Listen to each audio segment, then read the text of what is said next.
പ്രിയപ്പെട്ട മതാധ്യാപകരെ, പ്രിയ കൂട്ടുകാരെ, എല്ലാവർക്കും എൻ്റെ വിനീതമായ നമസ്കാരം. ഞാനിന്ന് നിങ്ങളുടെ മുൻപിൽ നിൽക്കുന്നത് പരിസ്ഥിതിയെക്കുറിച്ച് ഏതാനും വാക്കുകൾ സംസാരിക്കാനാണ്. ഇനി വരുന്നൊരു തലമുറയ്ക്ക് ഇവിടെ വാസം സാധ്യമോ? മലിനമായ ജലാശയം, അതിമലിനമായൊരു ഭൂമിയും. അതെ, ഇനി വരുന്നൊരു തലമുറയ്ക്ക് ഇവിടെ വസിക്കാൻ സാധിക്കുമോ എന്ന ചോദ്യത്തോടുകൂടി ഞാൻ ആരംഭിക്കട്ടെ. പ്രകൃതിയെ സംരക്ഷിക്കേണ്ടതിന്റെ ആവശ്യകത എടുത്തു കാണിക്കാൻ വേണ്ടിയാണ് ജൂൺ 5-ാം തീയതി നാം പരിസ്ഥിതി ദിനമായി ആഘോഷിക്കുന്നത്. 1972 ഐക്യരാഷ്ട്രസഭയാണ് ജൂൺ 5 പരിസ്ഥിതി ദിനമായി തിരഞ്ഞെടുത്തത്. ഓരോ പരിസ്ഥിതി ദിനത്തിലും ഓരോ തീമുണ്ട്. ഈ വർഷത്തെ പരിസ്ഥിതി ദിനത്തിന്റെ തീം എന്താണെന്ന് നിങ്ങൾക്കറിയാമോ? അതെ, പ്ലാസ്റ്റിക് മലിനീകരണങ്ങൾ അവസാനിപ്പിക്കുക. Beat the plastic pollution. പരിസ്ഥിതി ദിനം എന്ന് നാം ചിന്തിക്കുമ്പോൾ നമ്മുടെ മനസ്സിലേക്ക് കടന്നു വരുന്നതാണ് മരങ്ങൾ നട്ടുപിടിപ്പിക്കാൻ വേണ്ടി ഒരു ദിവസം. നമുക്ക് നമ്മുടെ പ്രകൃതിയെ സംരക്ഷിക്കണം.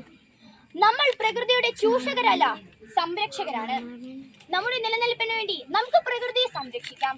അതിനായി നമുക്ക് കൈകോർക്കാം. സോഷ്യൽ മീഡിയയുടെ ഉപയോഗത്തോടെ പ്രകൃതി നേരിടുന്ന പ്രശ്നങ്ങളെ കുറിച്ച് മറ്റുള്ളവർക്ക് ബോധവൽക്കരണം നടത്തണം.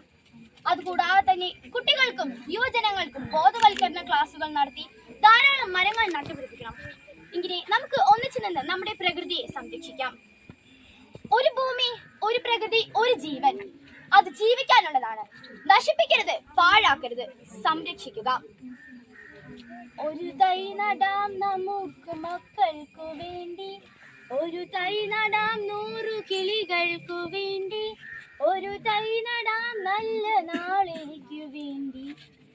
മരം ഒരു വരം. മരങ്ങൾ നട്ടുപിടിപ്പിച്ച് നമുക്ക് നമ്മുടെ പ്രകൃതിയെ സംരക്ഷിക്കാം.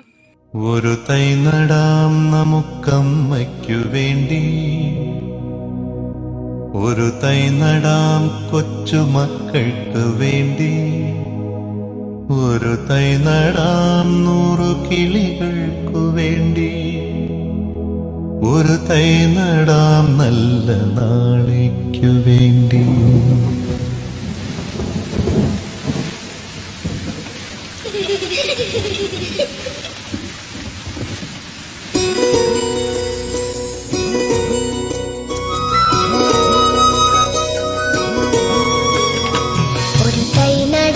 നമുക്കമ്മയ്ക്കു വേണ്ടി, ഒരു തൈ നടാം കൊച്ചുമക്കൾക്കു വേണ്ടി, ഒരു തൈ നടാം 100 കിളികൾക്കു വേണ്ടി, ഒരു തൈ നടാം നല്ല നാളേക്കു വേണ്ടി. ഒരു തൈ നടാം നമുക്കമ്മയ്ക്കു വേണ്ടി, ഒരു തൈ നടാം കൊച്ചുമക്കൾക്കു വേണ്ടി, ഒരു തൈ നടാം 100 കിളികൾക്കു വേണ്ടി, ഒരു തൈ നടാം നല്ല നാളേക്കു വേണ്ടി.